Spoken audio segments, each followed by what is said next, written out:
Happy Halloween, guys. Let's just go and have some fun. Yeah. Huh? Yeah, it doesn't really feel like Halloween. Yeah, that's good, because you know I don't do Halloween. There's definitely something weird in the air. I don't know. Everything feels out of whack. Look. What the hell was that? Some kind of time warp. We're being sucked up into a time warp. Oh, I feel so thin. It's Halloween at the View, and the co-hosts are even more warped than usual this year, because they're traveling through time to their favorite decades and bringing back the hottest topics that defined each era. Well, I'm not a crook. Plus, giving you a whirlwind tour of all the music, the dance moves, costumes, and candy that took the country by storm. So hold on tight for a long, strange trip through time, like only the View can do it. All that and more, coming up on Halloween at the View. The View's Halloween Time Warp is on a whirlwind tour of the co-host's favorite decades. First, she was Queen Bitch of the 1980s as Alexis Carrington on the mega hit show Dynasty. Please welcome as Joan Collins, Elizabeth Hasselbeck.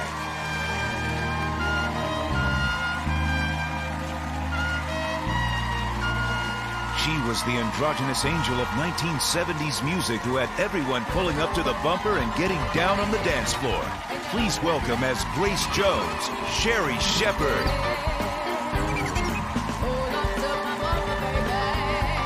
They were dancers grooving to the beat of the British invasion, psychedelic rock, and the Motown sound of the 1960s. Please welcome the View's own go-go girl, Whoopi Goldberg. She was the 1940s pin-up superstar who personified America the Beautiful for millions of soldiers in World War II. Please welcome as Rita Hayworth, Barbara Walters.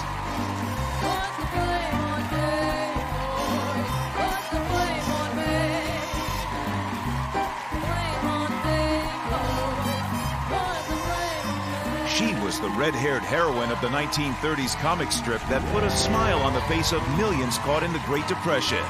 Please welcome as Daddy Warbucks and Little Orphan Annie, Bill Getty and Joy Behar.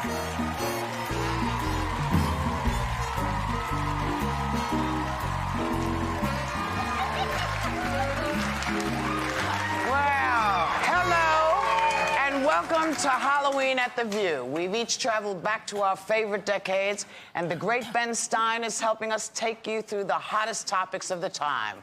And we're looking at the music, dance moves, costumes, and candy that defined the era. The soundtrack today is provided by our house band, Miles Dolto and the Mile High Club. Let's just kick everything off with Joy's favorite decade, the 1930s. Okay, I picked the 30s because, first of all, I needed Little Orphan Annie. This is my real hair, okay? I went right back to my roots. I personally feel like an overgrown orphan, but that's another story. But the 30s were a difficult time in America. There was the Depression, and we were entering into World War II, so it was very tough, and people had a hard time just like they're having now. And it reminded me of the period that we're in now. And Hollywood provided a lot of fun, and so Orphan Annie is kind of like a, tomorrow will come and we'll all be fine. Right. So, Ben, what were the hot topics of the 30s? Well, the Great Depression was the worst industrial downturn in human history. 25% of the population out of work, millions in bread lines. FDR started fighting with his famous "We have nothing to fear but fear itself" speech. There was a terrible drought in the Midwest. Millions of farmers lost their homes and had to leave. Many of them went to California. We called them Okies. They went in old tin trucks. Very sad state of affairs. The Empire State Building was completed in 1931, then the highest building in the world. Amelia Earhart became the first woman to fly solo across the Atlantic. She later disappeared on a trip around the world solo, somewhere in the Pacific, we still don't know where. Very, very bad sign. Hitler took over Germany in 1933, promised war, and we got it. Star Spangled Banner was officially proclaimed the national anthem. Great invention, Scotch tape, frozen food, big, big, big time cheeseburger, beer cans, big, big, big time. Okay, that was pretty good. Yeah. I mean, thank you, Ben. You really provided, I think, an overview of what was going on. Well, the other thing is that's why Shirley Temple was so beloved, and Little Orphan Annie, because they represented hope. That's right. For the future. That's right. Yeah, the As good you ship do lollipop. I could even do it. Do You the can. good ship lollipop. On the good ship lollipop. Not in this outfit. Maybe that's more seductive, Amber. But you know, none of us actually were there at the time. But it was a great time. Okay, we wanted to show you the hottest costumes of each era. So here with the most popular ones of the 30s, please welcome fashion expert Katrina Zish. We're going to talk about the 30s, but nothing would be complete without the 50s. And of course, I'm Lucille Ball from I Love Lucy. Yeah, we skipped the 50s for some reason. I had to represent. Here she is. I had to represent. Okay. Well, now in the 30s, despite the Great Depression, people were really looking to costume to provide an escape. Right. So women looked to historical figures like Marie Antoinette. Men were really inspired by the 1931 release of Count Dracula, Bela Lugosi, starring in that, of course. So here we have our Marie Antoinette as Cassie in a one-of-a-kind dress by TimeAfterTimeDesigns.com. We put Joe in a tux from Men's Warehouse, added a cape, and we have the perfect gentleman vampire. And of course, makeup always does the trick, and MAC Cosmetics did all of our makeup today. Wonderful. Very good. They look great. Fantastic. Wasn't that Norma Shearer? Wasn't Norma Shearer Marie Antoinette? Yes. And Bela That's Lugosi right. as Dracula. And it's interesting that the whole Dracula thing is back. All of the vampires. Oh, People love absolutely. it. The modern You can't vampire. keep it down. Everything comes around You again. bite one person, the rest is follows. Halloween wouldn't be complete without talking candy. So here to tell us about the candy of the 30s is Unwrapped host Mark Summers. Yay! How are you? Nice to see you. Welcome. Thank you very much. And because Halloween was such a new holiday, it wasn't until the 1930s that mass-produced Halloween costumes started. And right here, this started in the 1930s. It's the #1 selling lollipop of all time. And they're still popular. And they're still I popular. love a Tootsie Roll. And you know why? Because they're only 60 calories. There's no fat in here. Yes, and a that's man true. by the name of Mr. Hirschfeld came up with these. One of his employees did, of the candy company. The Tootsie Rolls were popular, and then they decided to put the hard candy around it. And it was named after his daughter, Clara, whose nickname was Tootsie, so we have Tootsie Rolls. Good. Oh, that's, yeah, and you get to the bottom, and that's the exciting part. It is. Okay, what's this? These were originally called Cinnamon Imperials, and they were used as decorations on cakes, but we know them better as Red Hots, and the official Red Hots are made by the Ferrara Pan Candy Company, and the cinnamon taste comes from something called the oil of kasha, which is a cinnamon derivative. But The oil of kasha? Oil of kasha. I never heard of that. Never heard of that. Okay. Huh? I got all these good facts. Over here, everybody assumes that the miniatures from Hershey's were invented for Halloween, but that is not the fact. They were actually samples that the Hershey salesman would use to take around, and it wasn't until the late 30s that they decided to make them for the consumer, and they make 50 million pounds of these miniatures every year, and the Mr. Goodbar, 4 million pounds of peanuts alone, and there are the highlights of the candies from the 1930s. And Hershey is still a great American company. Fantastic. Okay, Ben, what were people listening to in the 30s, Well, Ben? it's a time of economic poverty, Joy, but musical riches. There was a big band sound. Glenn Miller and his band of renown. Tommy Dorsey, the great Tommy Dorsey. Jimmy Dorsey, his brother. Benny Goodman, a red hot guy. The musical Anything Goes. Cole Porter. Great, great era of music. That's right. Well, Benny Goodman, the great Benny Goodman, I think we all know who he is. If you know, was the biggest jazz artist of the 30s, and millions hit the floor and did the quick step to his hit Sing, Sing, Sing, which is the name of the song. Take it away.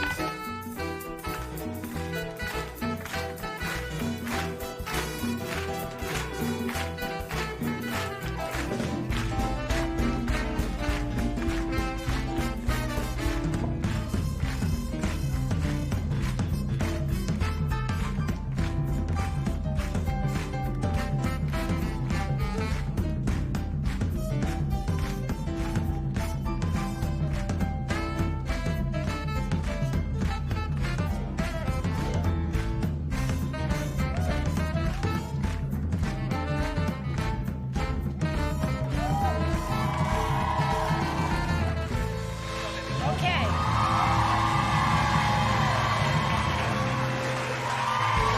That was wonderful, just wonderful. Now, Walgreens has great deals on your Halloween necessities like eerie costumes, fun accessories, creepy decor, and of course, the tastiest Halloween candy. Now, trick-or-treating just got easier for members of our studio audience because they are getting a Halloween candy gift bag and a $25 Walgreens gift card. We'll be right back with Barbara's favorite decade, the 1940s.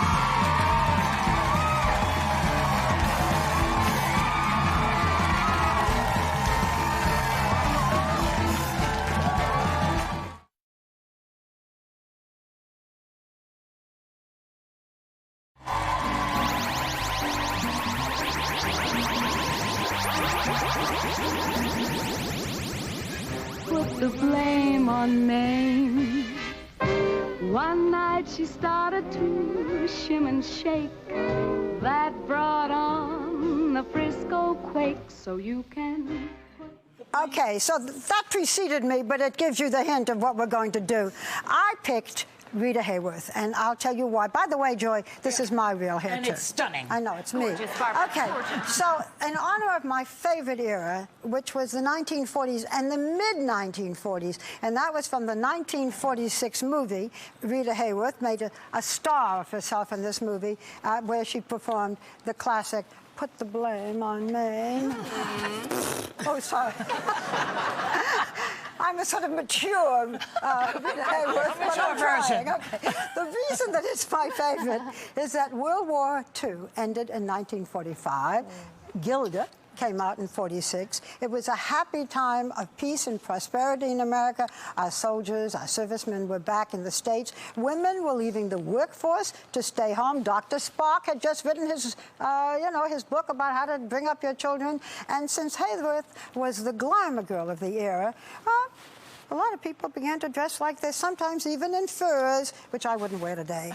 Sorry. That's okay, I'll wear it. Okay. Frank Sinatra was the Justin Bieber of the day to the Bobby Sox. I even remember seeing him with the Tommy Dorsey Band at the Paramount Theater. All in all, it was a good, happy time in our country. Now, Ben, it wasn't always, the 40s were not always that happy, so how do you remember it?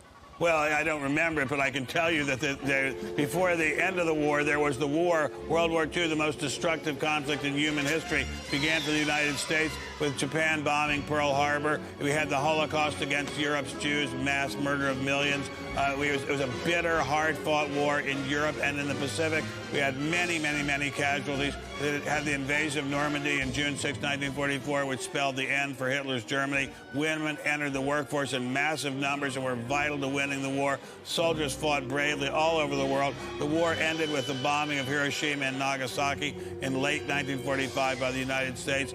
And we had enormous celebrations when the war ended. Then, I'm sorry to say, shortly after that, the Cold War began with the partition of Europe between communism and the free countries in roughly 47. We had massive post-war prosperity on a scale nobody had ever seen. The whole world mourned the death of FDR in 1945. Okay. That's pretty grim, but then things did get better. Yes, things got better.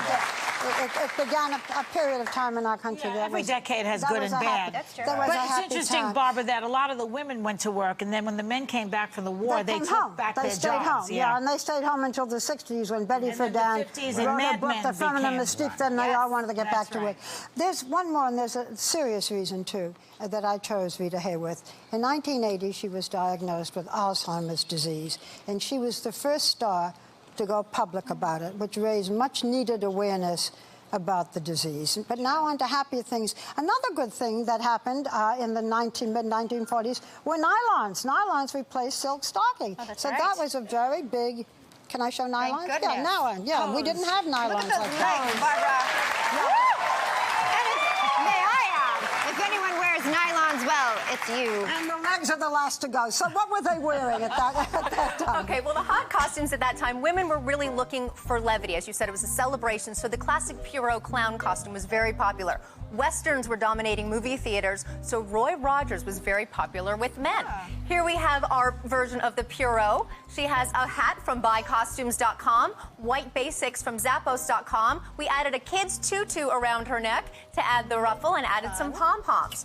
Roy Rogers is known for his iconic Western shirts with fringe. This one is from Rockmount Ranchwear, and his white cowboy hat. This one from Milano Hats. Now, also in the 40s, kids were starting to trick-or-treat, so they got a lot more involved in Halloween. Actually, we have a cover of The New Yorker from 1945. You see all these cute little ghosts going trick-or-treating, and here we have our own adorable little ghost, Claire, going trick-or-treating. Still one of the most charming costumes today. Doesn't she look great? If kids were trick-or-treating, what they wanted was candy, right? A little bit of candy couldn't hurt. So let's find out what the candy was at the time. All right, Rita. Okay, What the candy was at the time were M&Ms, and there was rationing going on with chocolate back then. And M&M Mars had to work with the Hershey Company, and they were sold exclusively to the GIs overseas. They only came in brown, and the original M on the M&Ms were black, and then they changed them to white. One of the classics of all times. And then over here we have another one. It's Bazooka Bubblegum. Started in Brooklyn, New York. Same recipe for all these many years. And once again, the GIs gave it to kids and to other people throughout the countries they went to. Psychologists say it's one of the best smells, that it reminds people of their early years in childhood. You remember bubblegum? Fantastic. I do, Fantastic. yeah. So it was Bazooka Joe, the comics, and they're still around. Thank you. Okay, now back to Ben. What was the hot music of the 40s? I did the Lindy, it seems to me, as a kid. A lot of people did. The big bands were continuing to be strong. Bing Crosby was super strong out of Spokane, Washington. Ella Fitzgerald with her magical, magical voice. Perry Como with his soothing, encouraging voice. Frank Sinatra had started in the 30s but became incredibly big in the 40s. Mario Lanza. Country music started to be an enormous factor in the United States. The Grand Ole Opry burst upon the scene. Hank Williams, of course, was the superstar. And Minnie Pearl was important, too. But country music made its big, big debut. Well, the Glenn Miller Orchestra helped define the sound of the 1940s, and millions hit the dance floor and did the Lindy and the swing to his hit In the Mood. Take it away.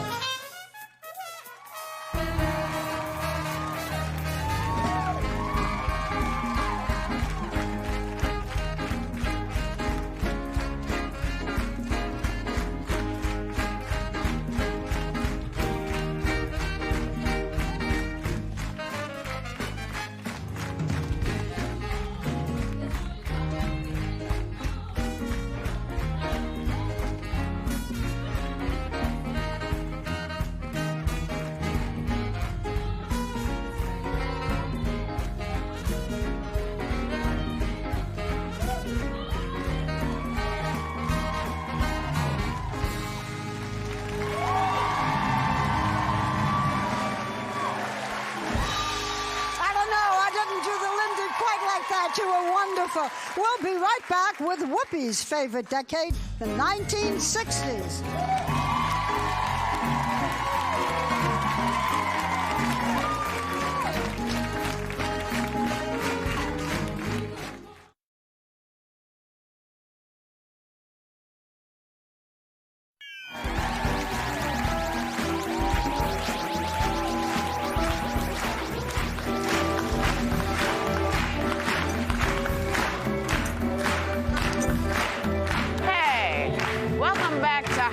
At The View, it's my turn to tell you about why I'm dressed this way.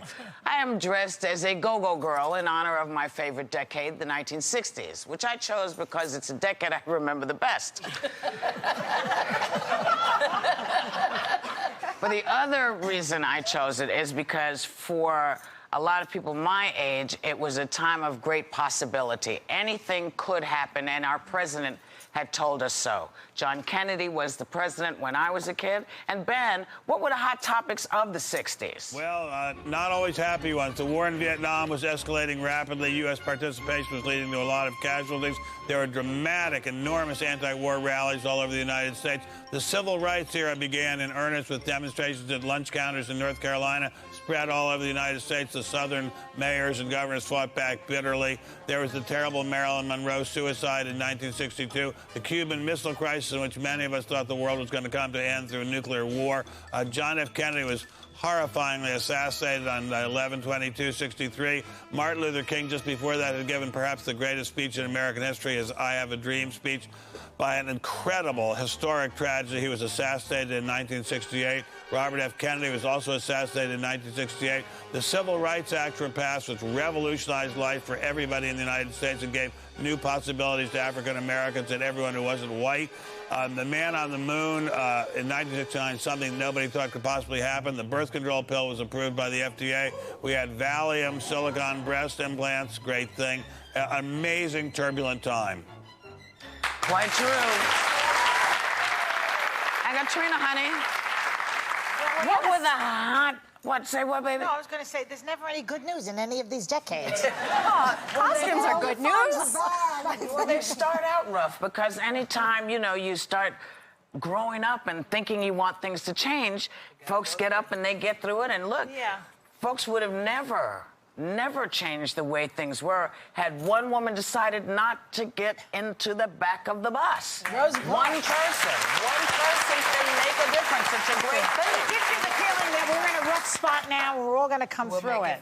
You know what? We've done it before, and we will do it again as a nation, which is kind of groovy.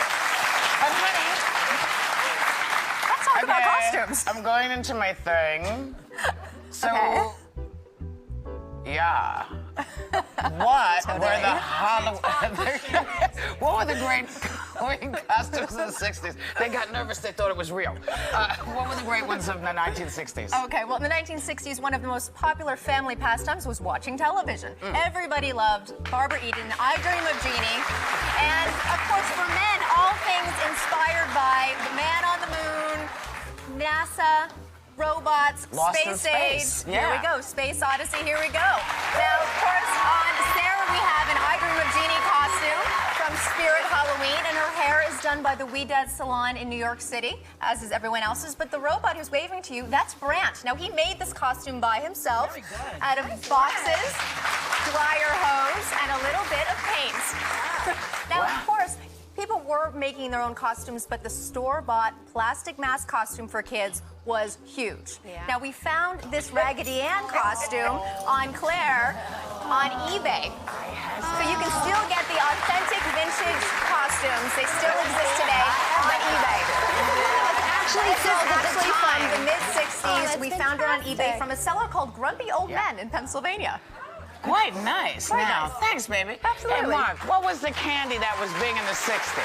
Oh, the candies really reflected the 60s and the time, Whoopi, because at the point up to then it was all chocolate and conservative sort of candy, and then it got a little crazy for the first time. Things got sour with lemon heads. Ooh. You like lemon? I do like These lemon. are good. These are sisters of the Ferrara Pan Candy Company, Red Hots, made the same way, just with real lemon.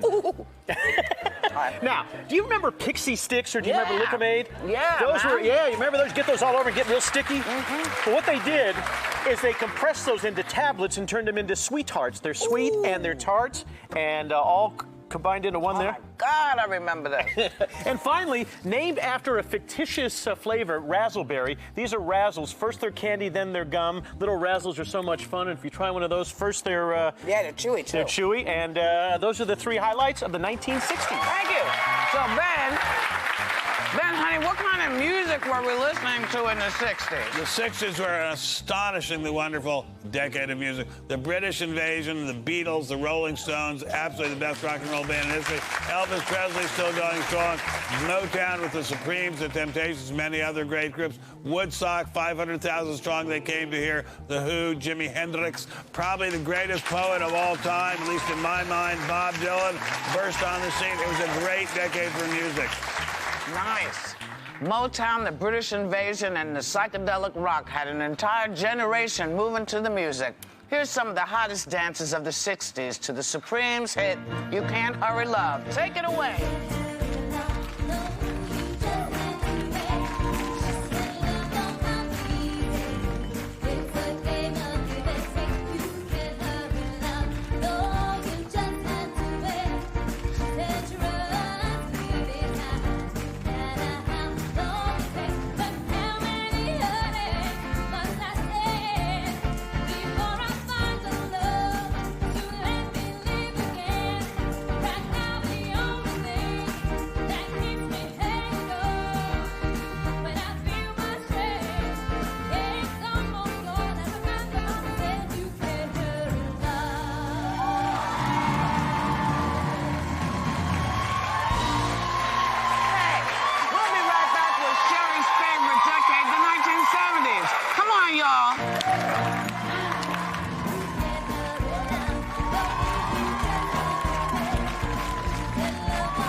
2, I am dressed as singer Grace Jones in honor of my favorite decade, the 1970s.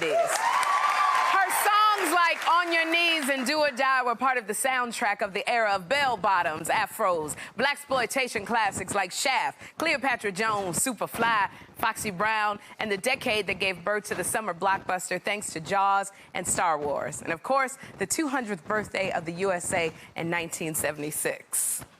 Yeah, I love this. Love my Cleopatra.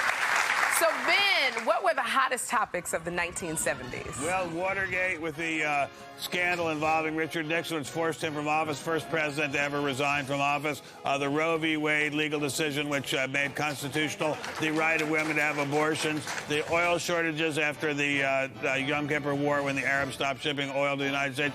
Terrible, terrible problems with the economy. President Carter was elected in 1977. Patty Hearst was kidnapped and then joined the Symbionese Liberation Army as a bank robber and terrorist. There was an amazing tennis match where Billie Jean King defeated Bobby Riggs in the Battle of the Sexes in a tennis match in 1973. Arthur Ashe became the first black man to win Wimbledon in 1975. The first test tube baby was born in 1978. A big, big decade.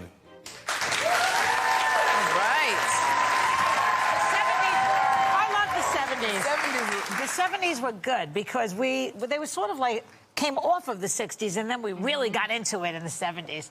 Pretty interesting stuff. And I wonder where and how old the young lady is that was the first test tube baby. Barbara, did you interview her? Did she just have a baby? Well, she's close to 40 if she was born in the 70s. Right. Oh, but it was such a story. Yeah. And the fact that she lived, and now when you think surrogate parents, I mean, now you don't need a man, you don't need a woman, you don't even need a Petri dish. But there was so much great protesting going on in those days that we really made a difference. I loved it. Katrina, what costumes were people wearing trick-or-treating during the 1970s? Well, you mentioned Star Wars, and movies were a big inspiration. Grease was a box office smash, and of course Star Wars, and those were very inspirational for costumes. Here we have our Sandy costume as Olivia Newton-John in Grease. And of course, it's all about those pants. We actually found those. They're available now at American Apparel. So this look is back, baby. We've got great customary red shoes from Endless.com.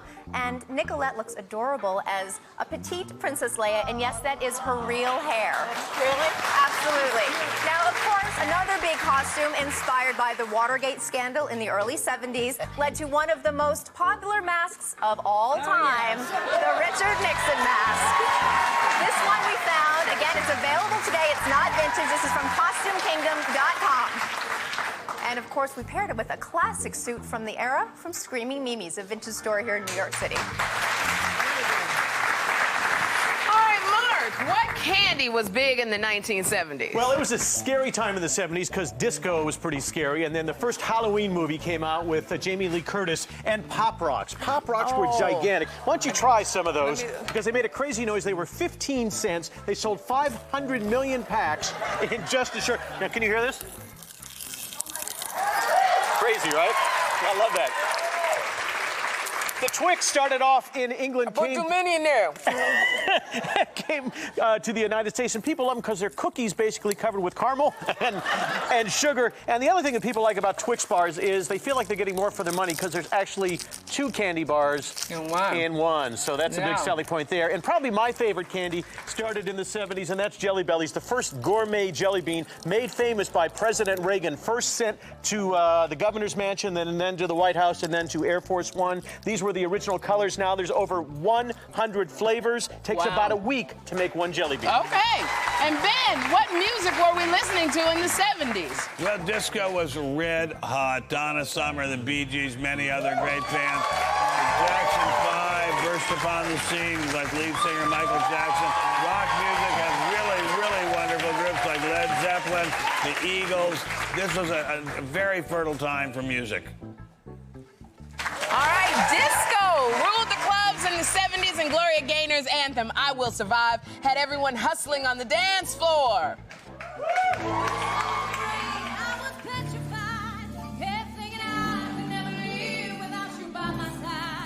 But then I spent so many nights just thinking how you did me wrong, and I grew strong, and I learned how to carry on, and so you're back from outer space. I just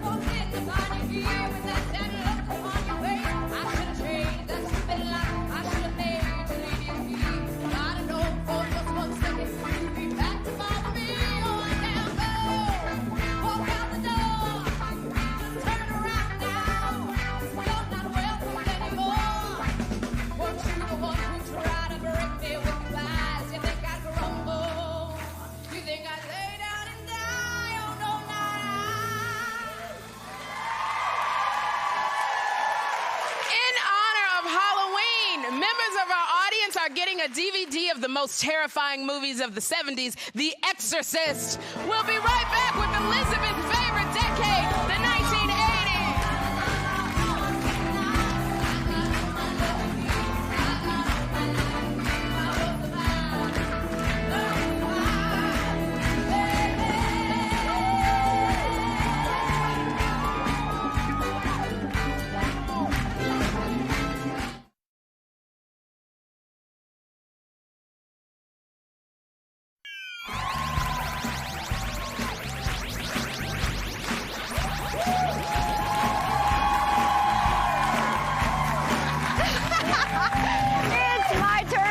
Control of the Halloween time warp on The View, and I'm dressed as Joan Collins' character, Alexis Carrington, from the hit show Dynasty, which I would sneak away and watch, unbeknownst to my parents, in honor of my favorite decade, the 1980s. Yeah. Now, there are too many reasons to count why I chose the 80s era. Banana clips, I had at least 17. Acid wash jeans, fluorescent leg warmers, The Karate Kid, Punky Brewster, The Facts of Life, MTV, Madonna, Thriller, and of course, Ronald Reagan. Oh, still my heart. I do. I recognize you. Yes, I didn't recognize myself, except this is my also natural hair color. Ben, can you tell us what the hottest topics of the 80s were, please? Well, again, Ronald Reagan being elected in 1981. We had a double-digit inflation, double-digit unemployment, seemingly impossible. We had them. Mr. Reagan made himself indispensable to history by shouting, Mr. Gorbachev, tear down this wall. He saw the beginning of the end of the Soviet Empire and the fall of Berlin, which would come later on in Bush's watch in 89. AIDS appeared. Rock Hudson became the first major star to die in 85. Charles and Diana married in a fairy tale wedding in 1981, had a very sad ending. Sandra Day O'Connor became the first woman justice on the United States Supreme Court, distinguished herself. We had the Challenger explosion. The whole world watched that tragedy. The assassination attempt on Ronald Reagan in 1981 at the Washington Hilton. Very, very sad and dramatic time. Assassination attempt against Pope John Paul in 81. Tiananmen Square protests in China in the late 80s and terrible massacres. Color Purple, published in 1982. Inventions, liposuction, Cabbage Patch Doll. That was a big one. Very big time. All good info. Hey, some highs, some lows. What about costumes, Katrina, in the 1980s? As you said, I mean, MTV, pop music ruled. Madonna, Like a Virgin, her second album release was huge. Michael Jackson dominated with Thriller. We have two costumes here depicting them both. We have Cassie showing innerwear as outerwear like Madonna is in this completely vintage costume from Screaming Mimi's here in New York. Right down to the lace gloves and all of that layered jewelry. And we have Will here sporting an authentic leather vintage jacket from the Abracadabra, easy for me to say, Superstore here in New York City with red Levi's jeans. But of course, the outfit would not be complete without those white socks and the black penny loafers and the glove. I have that.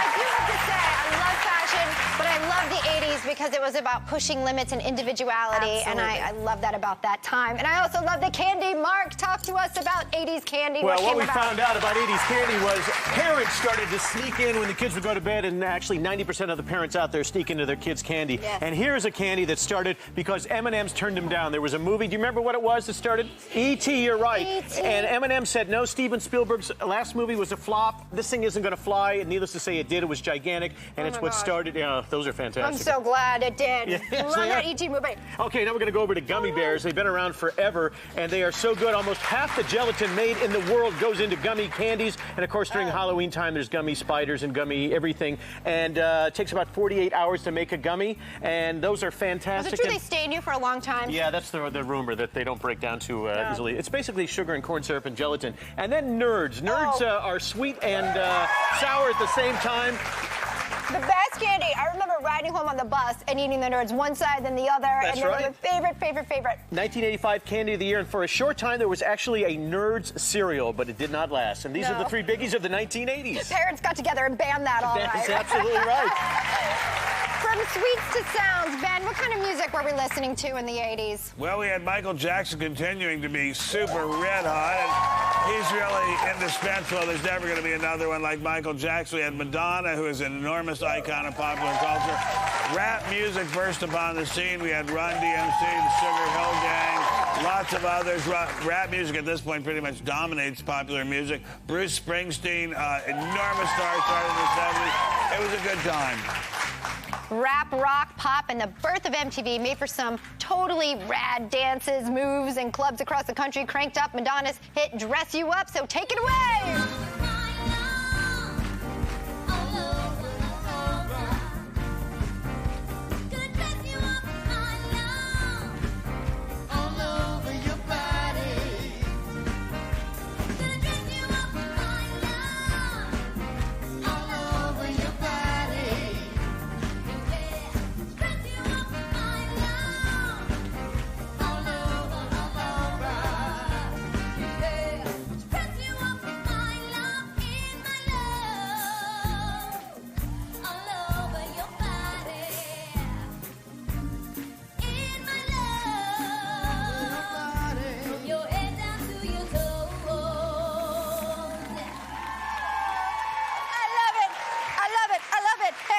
This has been so much fun, and we'll be right back.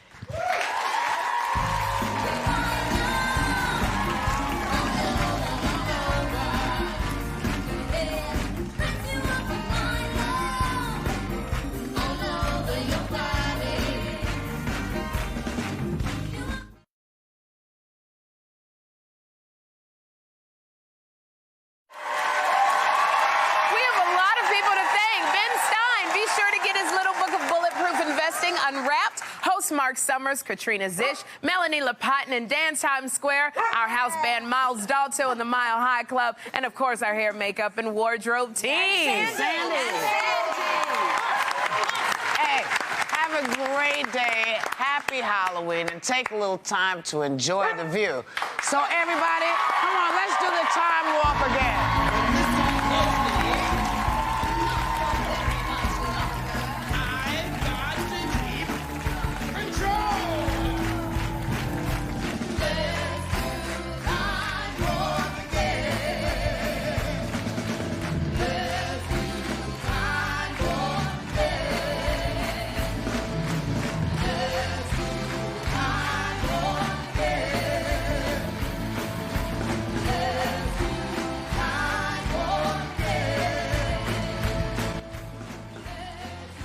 Spend Halloween on Wisteria Lane with the Desperate Housewives. All new Sunday at 9, 8 Central on ABC.